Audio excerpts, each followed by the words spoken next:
Let's understand about the distribution of iron ore in India. Iron ore in India has been divided into four belts. Number one, we have Orissa Jharkhand belt, which is here. Second one, we have Durg Bastar Chandrapur belt, which is here in the state of Maharashtra and Chhattisgarh. Number third belt, we have Baleri Chitradurga Chikmagalur belt, which is there here in Karnataka. And number four belt, we have Maharashtra Goa belt, which is there in Maharashtra and Goa. Let's understand the different mines which are there in these belts. If we go in the first belt, that is Orissa Jharkhand belt, here we have Mayurbhanj mine, which is there in the state of Orissa. In the second belt, we have the two main mines, that is Durg, which is there in Chhattisgarh, Bailadila, which is there in the Bastar district. It comes under, this area comes under the Durg Bastar Chandrapur belt. Third belt we have in Karnataka. We have a very famous mine which we call as a Baleri. And then near the coast, near the Western Ghat, we have this Kudremukh mine, which consists of very high grade of hematite iron ore. And this Kudremukh mine, whatever we extract the iron ore from here is being exported to the other countries. So it's a 100% export is being there.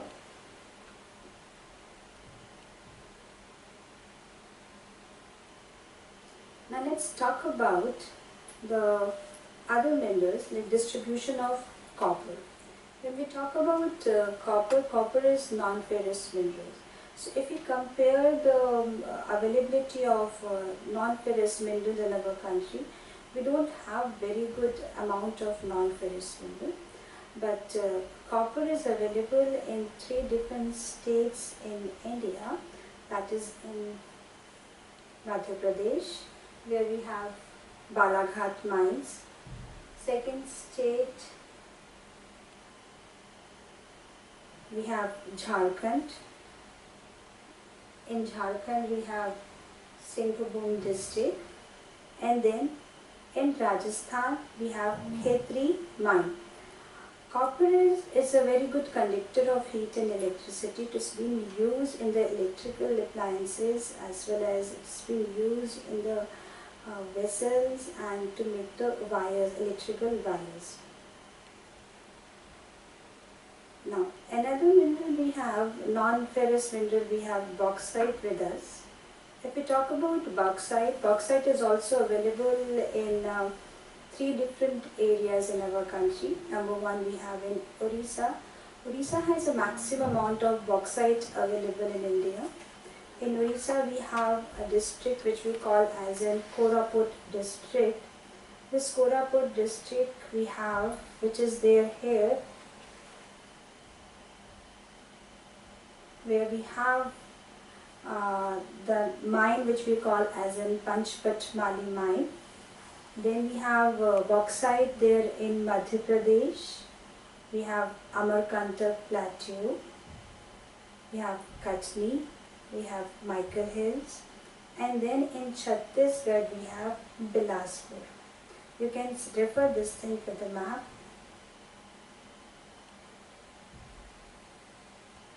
Now let's talk about another mineral which we call as a mica.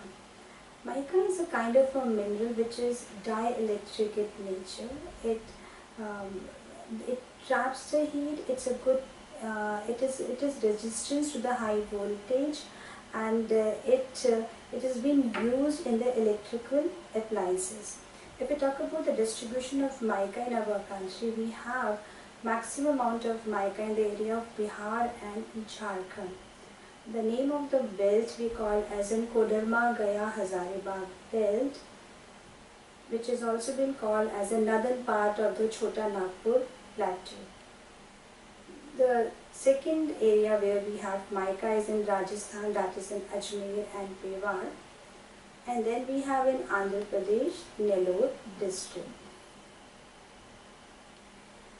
If we talk about the mining, we have different types of mining which is being done in our country.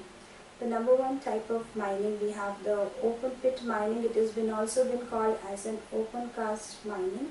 You can see from the picture here, the mining is being done from the uppermost layer of the earth. Another type of open pit mining, we have quarry.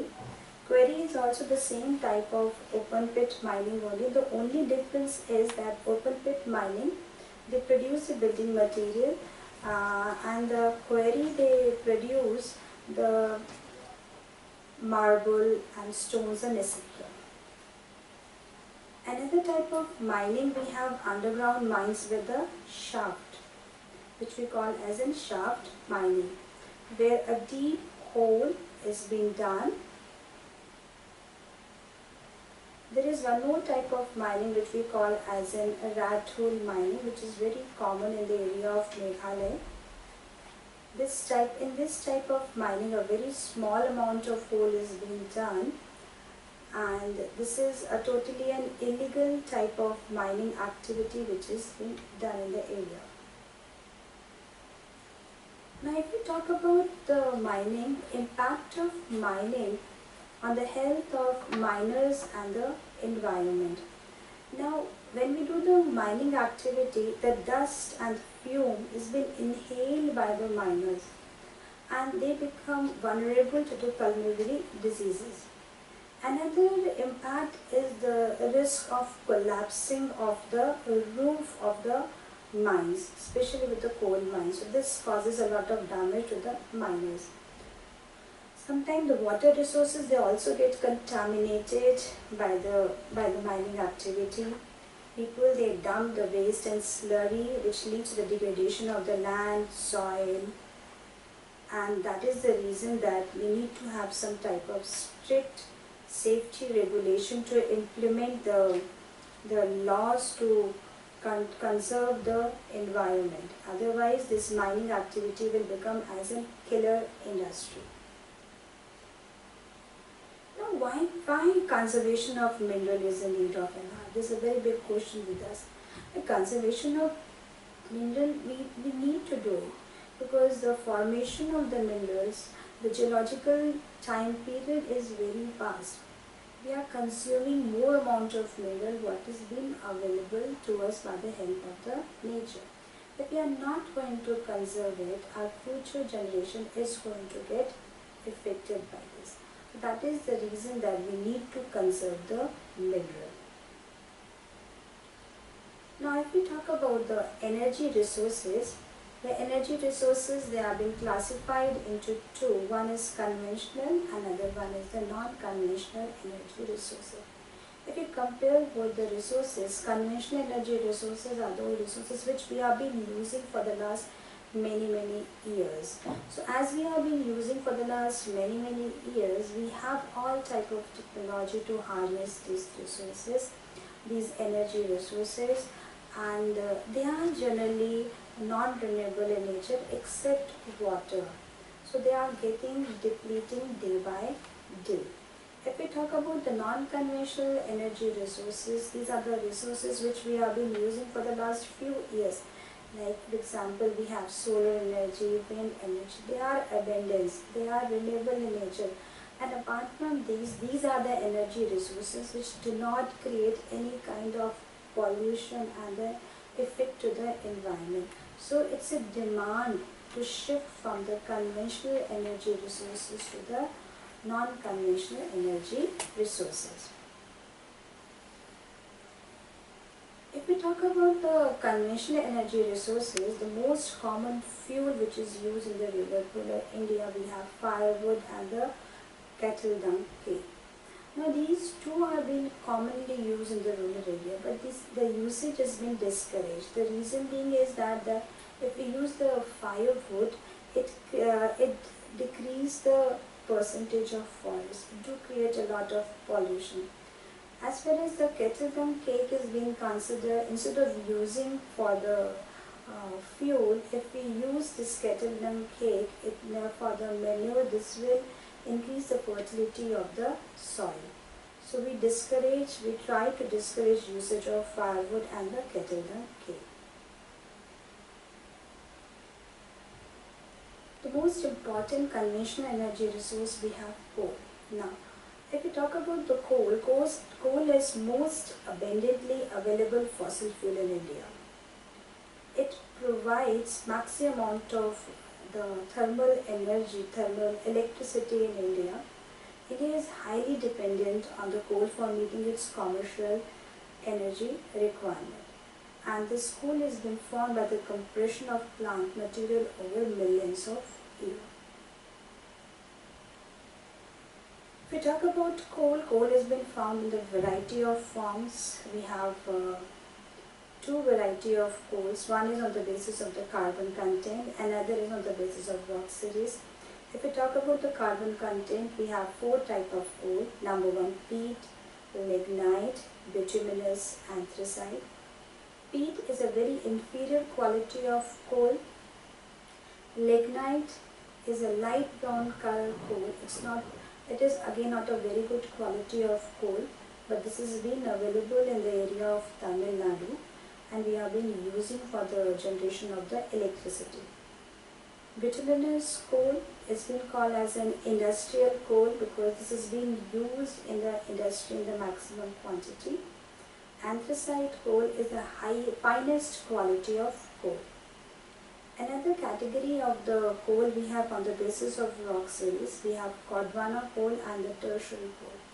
If we talk about the Gondwana coal is around 250 million years old and tertiary coal is around 55 million years old. So if you compare both, Gondwana coal is a very good quality of coal as compared to the tertiary coal. Let's see the distribution of coal in our country. Now, Gondwana coal is basically available in the area of the Damodar River Valley, especially the area of West Bengal and Jharkhand, where we have Raniganj, Bokaro, Jharia, and Godavari, Mahanadi rivers are also there where we have good amount of coal deposit. Tertiary coal is basically available in the northeastern states of Meghalaya as well as in Arunachal Pradesh. Another type of conventional energy resources we have petroleum deposit.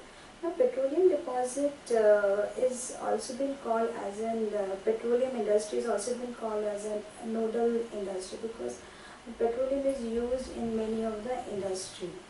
Right? And if we talk about the availability of petroleum in our country, we have majorly three major areas where the petroleum is available. One is there in Assam. Assam is the first state from where we started the extraction of petroleum. Digboi from where we started the extraction of petroleum. Digboi and Naharkatia is there in Assam. Then we have in Arabian Sea near in Maharashtra where we have Mumbai High which has the 63% of petroleum deposit. So now we have maximum petroleum deposit in the areas of Mumbai High. And then we have in Gujarat, Ankleshwar and Kalori. We have thermal and nuclear power plants also which are being used for the generation of the electricity. Now if we talk about India is fortunate to have fairly rich and varied mineral resources, but these resources are unevenly distributed. As you have seen from the previous map that all the resources they are not available everywhere. We have these minerals available at a particular region. So if you go in the area of the peninsular rocks, we have good reserve of metallic minerals, we have coal over there. Then Rajasthan, we have non-ferrous minerals found over there, especially the copper, Khetri mine is there. And if we talk about the alluvial plains of northern part of it, it's devoid of minerals and it is basically used for the production of the crops. Now let's talk about the non-conventional energy resources. Now as we know that these non-conventional energy resources are the resources which we have been using for the last few years. We have solar energy, we have wind energy, we have tidal energy, we have geothermal energy is there. If we talk about the nuclear energy, we have uranium and thorium which is being used to make the um, nuclear energy in our country. Then we have solar energy. Now we are very lucky. We have India is a tropical and subtropical country, so here we have ample of sunlight which is being received, so we can use this solar energy for the different purpose. And government of India is emphasizing a lot of using of solar panels in the village area and the rural area, so that they reduce the usage of kettle dung cake and the firewood. Then we have tidal energy which is being generated by the tides of the ocean. So now we have such a big mm, coastline with us where we can utilize this oceanic water for the generation of the tidal energy. We have wind energy. In Tamil Nadu, Jaisalmer, they have good wind energy farms where we harness the wind energy. We have biogas, and we have geothermal energy also. Geothermal energy is the energy which is obtained from the interior of the earth. To harness the geothermal energy from our country, we have two experimental projects. One is there in Himachal Pradesh in Manikaran, and the second one is there in Ladakh, Puga Valley, where we harness the geothermal energy. Thank you.